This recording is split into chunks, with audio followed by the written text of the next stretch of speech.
Have you ever thought that the outer planes are just ripe for making really cool magic items? Well, luckily for me, a friend of mine did have that thought and decided he wanted to do something about it.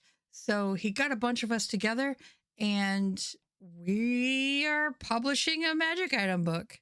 Some of the other creators were gracious enough to let me interview them. So let me introduce you to some of the crew that's writing Sigil's secret menu.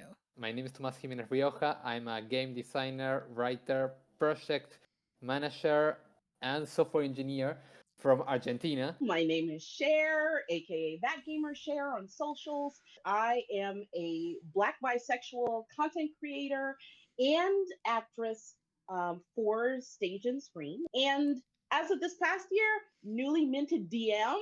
Yeah, so my name is Kartes-Jagolkowska. I'm a new writer still, dabbling in a bunch of stuff in script writing, in TTRPG adventures, in novels.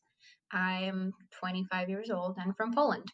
I am Clay Powell. I run Kenku Court, which is a handful of things, but primarily a Dungeons and Dragons and tabletop community. I'm Morgan Eilish. I am a freelance TTRPG designer. I started making games last January and I've had a lot of fun with it. My name is Neil Deatrick. I do part-time work as a personal trainer, and I just finished up my master's degree in game development. I'm Kiwi. I'm an industrial engineer. I've been playing Dungeons and Dragons for about a full decade now. My name is James. I'm an associate game designer who works at Iron Galaxy Studios, and I do stuff for tabletop on the side.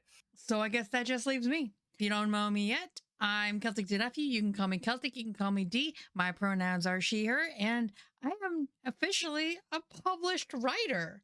Wizards of the Coast had just put out the 5th edition version for Planescape for Sigil and the Outlands.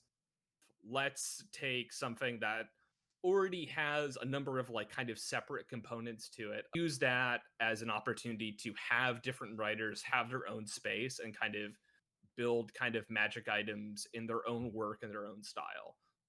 Because we have so many different people from so many different perspectives, backgrounds, cultures, ethnicities, we get this really interesting concoction of items between everyone. And I think that that's what's really making the project in general so interesting and fascinating to see it. The moment that James told me that he wanted to create a full project out of magic items, I was all in. I always want to get to meet more people and collaborate. Because working on your own is one thing, but working with many people, it's a ton of fun. It was really exciting to be invited to something. All the work I've done with D&D before has really just been for my own groups. This is my first project. I have a very big feeling of go big or go home. So I'm really proud of the work that everybody has done on this team because I feel like everybody has just really knocked it out of the park when it comes to just being whimsical and making things fun. Because we were able to pick what we were most interested in working on, it made it a lot easier. I just think the variety that's there is really fun, and it means that everybody's gonna come up with a whole bunch of different wacky things. I find that all of the safe items have already been done for D&D, and so you might as well go balls to the wall. I hope that's not too NSFW to say. You might as well go for it and do something crazy and have wild ideas. So the next step was to figure out what kind of shop we were selling our magic items in. A bunch of us pitched a variety of different shops. Lots of really great creative ideas went into the mix. But at the end of the day, the results were clear. We all voted, and the secret menu was the winner. It is known to anyone who is allowed to go there as the secret menu. It is not one shop, but rather a district. There is a series of food stalls, street vendors, making lots of different kebabs and stews and lots of different food that you can find from across the different planes. But if you happen to get into the good graces of one of these shop owners, you might be able to find out that they sell things much more powerful than flavor.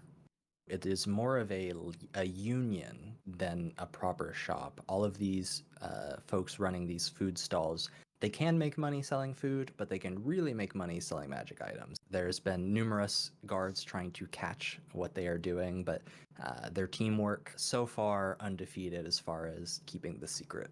The idea behind the product of itself is you finding these really odd magic items inside of this area where it's just like, this really shouldn't be here, but it's part of this melting pot of planes where perhaps you can find anything. So once the shop was figured out, next it was time to decide which planes we were going to work in and start making those magic items. I was lucky enough that I got to work with my first choice, Limbo, because I love chaos. With 32 items, 2 for each plane, it's really just a lot to go through here. But here's a sneak peek at just some of the items that you will find on Sigil's secret menu. My favorite item is actually the heroic spork. I said, wouldn't it be fun if someone had an capture-all tool utensil to be able to eat whatever they needed wherever they were?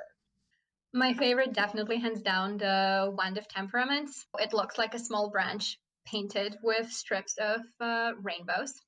And the colors of the tree and the wand itself depend on the emotions that surround the tree, since it's kind of a mood ring type of item, to make the player think how their character is feeling in a particular moment, how they would understand and process the going-ons around them and in the game.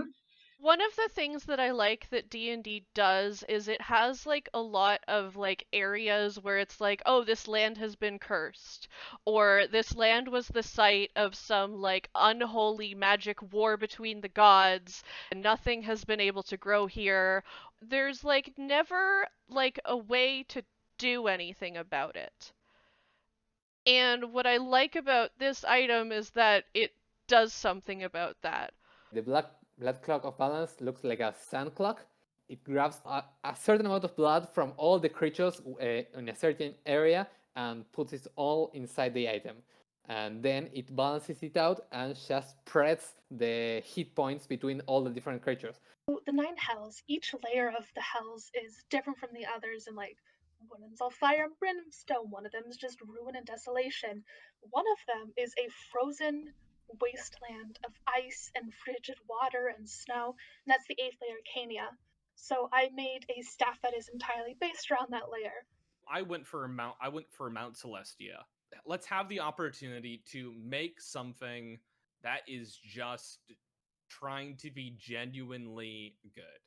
I tried to do that with my item, Budding Ember, which is a longbow that has like a spirit inside that kind of grows over time as like you save people who are in danger. The other item from Elysium was Pelor's cast-off rod. It's essentially a normal fishing rod that Pelor used, and just because of his power, there's a little bit of his magic remaining that for a normal person makes it a very magical fishing rod.